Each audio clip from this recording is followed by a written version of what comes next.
Good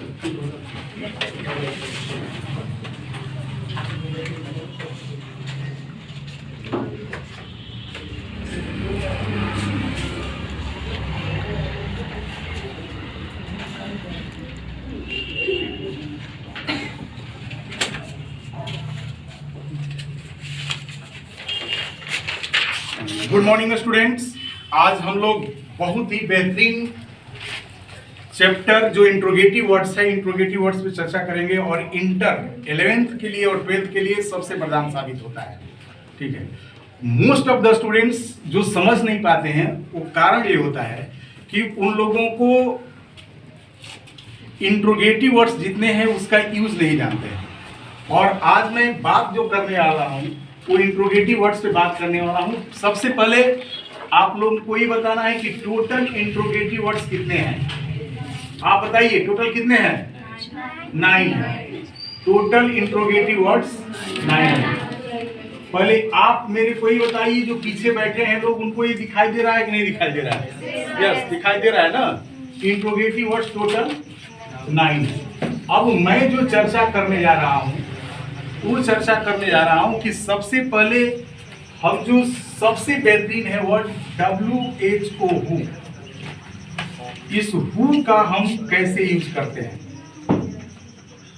ठीक है, इसके बाद दूसरा हो जाएगा विच और तीसरा हो जाएगा हमारा व्हिच, क्योंकि सबसे खतरनाक और सबसे ज्यादा इंटर में आने वाली है, चाहे किसी भी कंपटीशन में आता है यही हु, विच और व्हिच। टोटल इंट्रोगेटिव वर्ड 9 है। हम 1 बाय 1 करके सभी टेंस के साथ आपको बता देंगे। ठीक है, हु का हिंदी जो है आप सबसे पहले समझिए, हु का हिंदी होता है कौन। जो नहीं जानता है समझिए कि हु का हिंदी होता है कौन और किसने। ठीक है, विच का हिंदी हम आप लोगों से पूछेंगे। ठीक है, विच का हिंदी हम इधर पूछेंगे। किससे पूछे हम? सबसे पहले आप पूछने हैं चाहते हैं, जस्ट आप खड़ा हो जाइए, बी स्टैंडिंग से। ठीक है, बताइए बेटा विच का हिंदी क्या होता है? कौन कौन सी। विच का हिंदी कौन या कौन सी। आप आराम से रहेंगे। विच का हिंदी। और व्हिच का हिंदी कौन बताएगा? व्हिच का हिंदी, हाँ उनसे पूछिए, व्हिच का हिंदी बताइए बेटा। हुज, हुज, WH किसका और किसकी। वेरी गुड बेटा, थैंक यू। अब देखिए विच का हिंदी होता है कौन या कौन सा या कौन सी। और हुज का हिंदी होता है किसका और किसकी। ठीक, बहुत सुंदर। अब हम लोग को समझना पड़ेगा सबसे कि कहाँ पे डू डज डिड का प्रयोग होगा, कहाँ पे डू डज डिड का प्रयोग नहीं होगा। तो आप ये तीनों को देखिए, हु, विच और हुज, ये तीनों अगर किसी वाक्य में, ध्यान से समझिएगा, अगर ये तीनों किसी वाक्य में सब्जेक्ट का काम करेंगे, सब्जेक्ट का काम करेंगे, अगर ये सब्जेक्ट का काम करेंगे, सब्जेक्ट का काम करेंगे तो इसके साथ सब्जेक्ट का कार्य करें तो इसके साथ हमें डू डज डिड का प्रयोग नहीं करना है। डू डज डिड का प्रयोग नहीं करना है। जैसा कि आप बहुत अच्छी तरह से जानते हैं कि डू डज डिड का प्रयोग किस टेंस में किया जाता है।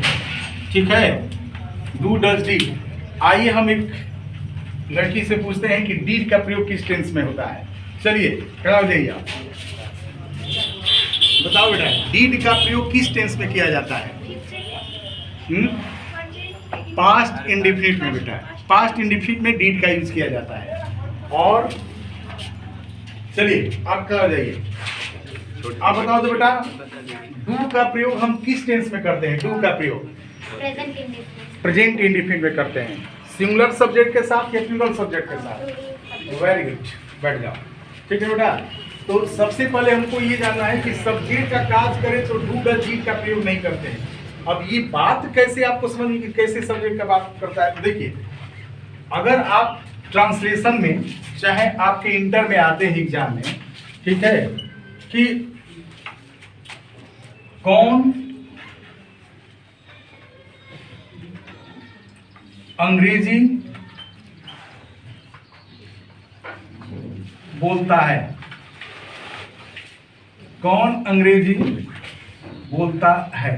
देख रहे हैं बेटा, तो मैंने यहाँ पे ये बताया, ठीक है, कि यहाँ पे जो कौन है सब्जेक्ट का काम कर रहा है। देखिए कौन अंग्रेजी बोलता है। हालांकि ये जो प्रश्न है बेटा ये इंट्रोगेटिव है, जैसे कि आप बचपन से सीखते आ रहे हो, you have been learning since childhood, ठीक ना। आज की जब भी इंट्रोगेटिव वर्ड का यूज करते हैं तो उसमें डू डज डिड यानी कि हेल्पिंग वर्ड का यूज करते हैं, लेकिन यहाँ पे नहीं करेंगे। और यही नियम है, ग्रामर का रूल है, ठीक ना, यही ग्रामर का रूल है। तो यहाँ पे इसलिए नहीं करेंगे कि कौन यहाँ पे सब्जेक्ट का काम कर रहा है। जब कौन सब्जेक्ट का काम कर रहा है तो लिखेंगे कि हु स्पीक में एस लिखेंगे, who speaks English, who speaks English, कौन अंग्रेजी बोलता है। क्लियर हो रहा है बात? हु स्पीक्स इंग्लिश, ठीक है। अब ये बिल्कुल सही सेंटेंस है, हु स्पीक्स इंग्लिश। अगर आप 12th क्लास में है तो अब एक चीज और बढ़िया समझिएगा, एग्जाम में आपका क्या आता है कि ये सेंटेंस दे देगा, ये सही है सेंटेंस, और एग्जाम में क्या करता है कि यही ऐसे देता है कि हु डज स्पीक इंग्लिश, इन दोनों में से कौन सही है। तो आप क्या करते हैं स्टूडेंट, आखिर इसको गलत मान लेते हैं, इसको सही मान लेते हैं, क्योंकि वो जानते हैं हु के साथ डज लगेगा। तो यही गलती आपको नहीं करना है। मेरी बात समझ में आ रही है? चलिए अब आगे चलते हैं। मैं आपसे बात क्या कर रहा हूं कि अगर ये सब्जेक्ट का कार्य करेगा तो हुज का हिंदी किसका और किसकी है, इसको हम लेते हैं। जैसे कहना हो कि किसका दोस्त, किसका दोस्त दूध पीता है, और एक सेंटेंस हो गया, ध्यान दीजिएगा खूब बढ़िया से, कि किसका दोस्त दूध पीता है, और एक सेंटेंस हो गया कि किसके दोस्त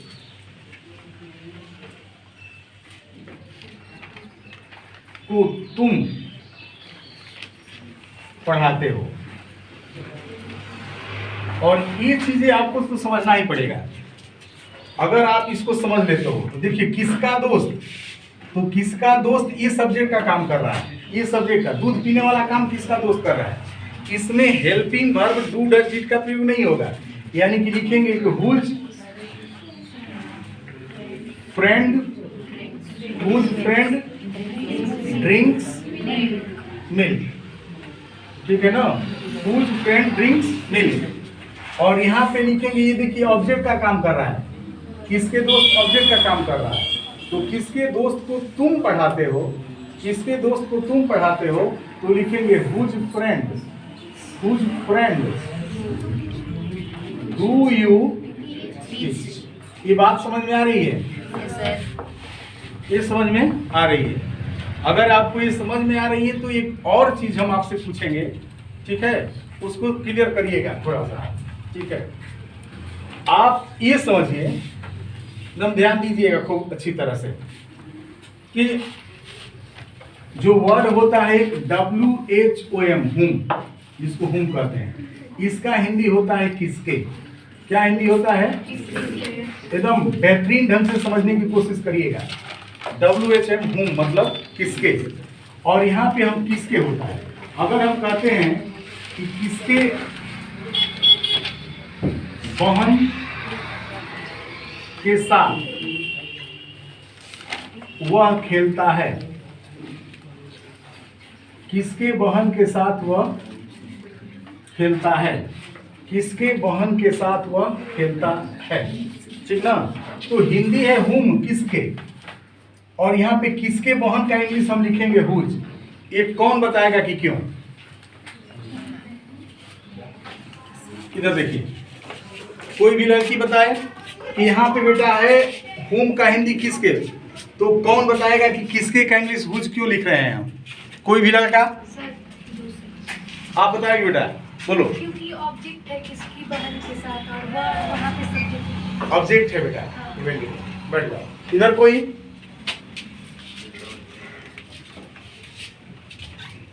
कोई नहीं, वेल डन। आइए देखते हैं, इसको खूब समझिए बढ़िया से, एकदम बढ़िया से इसको समझिएगा।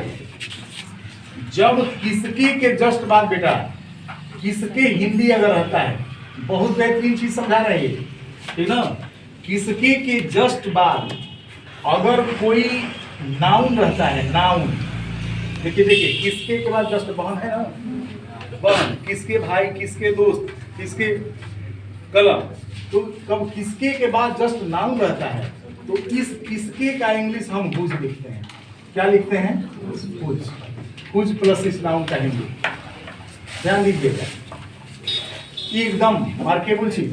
दूसरा, अगर किसके के जस्ट बाद प्रीपोजिशन रहता है, प्रीपोजिशन रहता है, देखिए किसके के बाद ये बहन है, नाउन है, किसके के बाद प्रीपोजिशन रहता है, जैसे किसके लिए, ये किसके के बाद लिए, लिए क्या हो गया?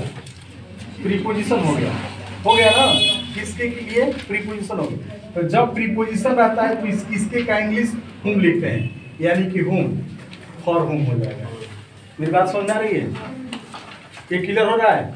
फॉर हुम, किसके लिए, फॉर हुम, किसके साथ, विद हुम, किसके दोस्त, हुज फ्रेंड, किसके भाई, हुज ब्रदर, किसके बहन, हुज सिस्टर। क्लियर हो रहा है? हो रहा है क्लियर ना?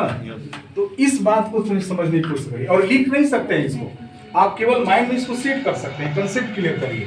तो यहाँ पे है कि किसके बहन के साथ वो खेलता है तो हुज का प्रयोग होगा, क्योंकि इसके बाद नाउन है। चलिए बहुत बढ़िया से इसकी ट्रांसलेशन हम क्या करेंगे, किसके बहन के साथ वो खेलता है तो के साथ का इंग्लिश में लिखेंगे विद। क्या लिखेंगे? With whose sister does he play. देख रहे हैं ना, with whose sister does he play. अगर यहीं पे बेटा रहता कि किसके बहन के, किसके साथ, अगर बहन नहीं रहता, ये रहता कि किसके साथ वो खेलता है तो क्या लिखते?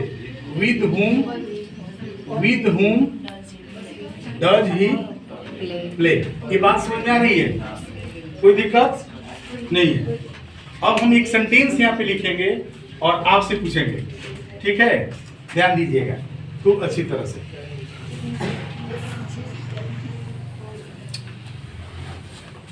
दो सेंटेंस हम आपके पास लिख रहे हैं। एक वर्ड लिख रहे हैं कि किसके लिए वह वहां जाता है, किसके लिए वह वहां जाता है। और एक सेंटेंस है किसके दोस्त के लिए वह वहां जाता था।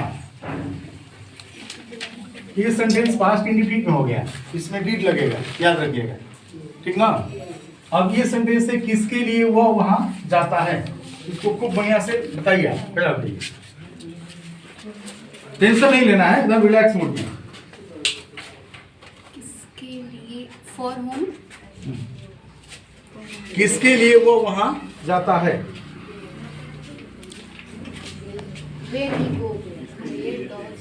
Where does he go? Where, किसके का हुम होगा बेटा?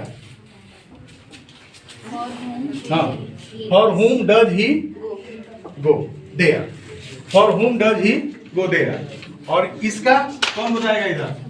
कोई बताओगी आप? बताओ तो बेटा, किसके दोस्त के लिए वो वहां जाता है? फॉर हुम, फॉर हुम, देखिए आप बढ़िया से देखिए यहाँ पे, ठीक है? किसके लिए हो तो फॉर हुम हो जाएगा, फॉर हुम। ये हुम क्यों लगा इसके लिए? क्योंकि ये प्रीपोजिशन है। For whom does he go there.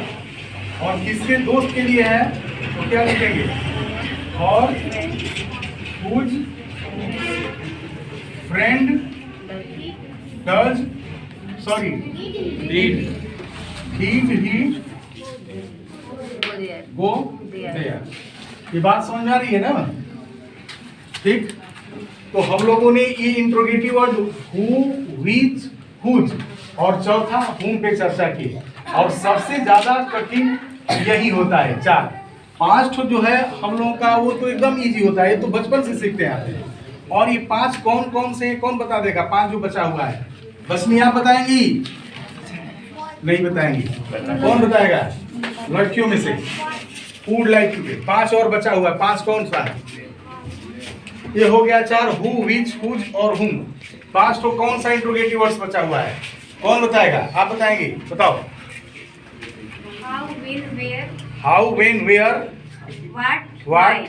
हाँ, वेरी गुड, थैंक यू, बैठ जाओ। अब हम लोग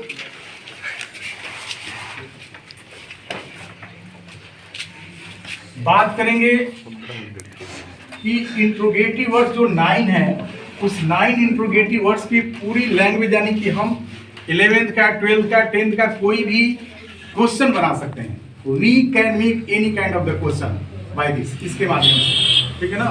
बस जानना क्या है कि ये देखना है कि अगर वो सब्जेक्ट का काम करता है तो उसके साथ डू डज डिड का प्रयोग नहीं करना है।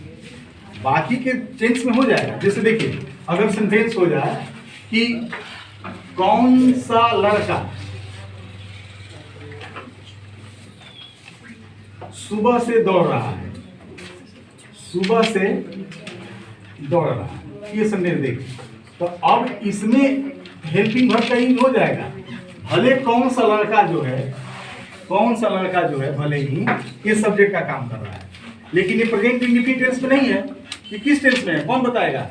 वर्ब में से बताइए तो कोई। प्रेजेंट परफेक्ट कंटीन्यूअस में। तो अब ये जो प्रेजेंट परफेक्ट कंटीन्यूअस टेंस में है, तो इसको बनाएंगे कि व्हिच बॉय। अब देखिए यहाँ पे हेल्पिंग वर्ब लग रहा है, व्हिच बॉय हैज बीन होगा ना, हैज बीन रनिंग, कोई दिक्कत नहीं है। हैज बीन रनिंग और लगेगा कि सिंस लगेगा? सिंस मॉर्निंग, सिंस मॉर्निंग, कोई दिक्कत नहीं है ना? Which boy has been running since morning, ठीक है। एक स्टूडेंट और बचा हुआ है, उससे हम क्वेश्चन करेंगे, ठीक है। अब आप मेरे को बता दीजिए, ठीक है, कि फॉर और सिंस में क्या अंतर है? फॉर और सिंस में क्या अंतर है? फॉर और सिंस में क्या अंतर है? आप बताइए तो। फॉर का यूज कहाँ करते हैं? दोनों का हिंदी से होता है। और सिंस का यूज कहाँ करते हैं?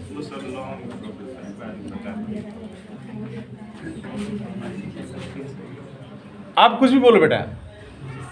देखिए, फॉर का यूज करते हैं पीरियड ऑफ टाइम के लिए। अब आप पीरियड ऑफ टाइम नहीं समझते हैं तो आप समझिए कि जिस चीज़ में 2 घंटे हो, 2 दिन हो, 4 दिन हो, और जिसका नाम रहता है, जैसे जनवरी, सोमवार, मंगलवार, ठीक ना, तो वहाँ पे हम सिंस का यूज करते हैं, ठीक है। और लास्ट में आपसे मैं आग्रह करता हूं कि अगर ये आपको वीडियो पसंद आता है तो इसको लाइक करिएगा, सब्सक्राइब करिएगा। अगर आप इस शहर के, बक्सर शहर के इर्द गिर्द हो कहीं, ठीक है, तो इस नंबर पर कंसल्ट करिए 9934093347, ठीक है। और आपको ऑफलाइन क्लास में बहुत बेहतरीन ढंग से समझाया जाएगा, ठीक है। तब तक फिर अगले वीडियो में हम आपका इंतजार करेंगे। थैंक यू बेटा, वेलकम।